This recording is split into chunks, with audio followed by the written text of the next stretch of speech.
bamdubula kakhulu-ke ekhanda-ke la ngoba base bevele bemdubulile la ngoba phansi kwekhumbi kwasekusele ubuchopho esithi ngomunye ehleli la ekhishini.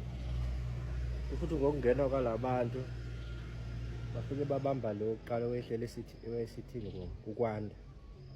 Ukazi uyemeza ngoba abanye badlula bayangala babeyofuna bembheke endlini yakhe kahle kahle bangamthola base beqhumisa ibhamu phezulu. Waphuma yena unkazi, ngiyacabanga ukuthi wethu uyabaleka wazodlala wangena la eduze kwakukhona ikhumbi la, kusho ukuthi wacasha ngaphansi kwekhumbi.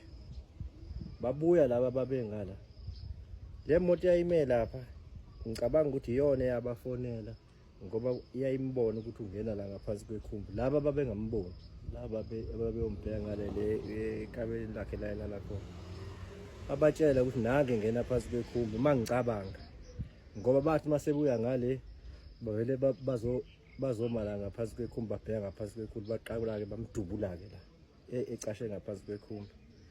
Kusho ukuthi ngokumdubula kwabo ngicabanga ukuthi babebone ngafi, base bejikela ngale kwekhumbi bamdonsela kulezi insimbi lezi, bamdubula kakhulu-ke ekhanda-ke la ngoba base bevele bemdubulile la ngoba phansi kwekhumbi kwasekusele ubuchopho. Phansi kwekhumbi bamdonsela la baphinde bamqedela-ke sebemdubula la sebemkhiphele ngaphandle kwekhumbi.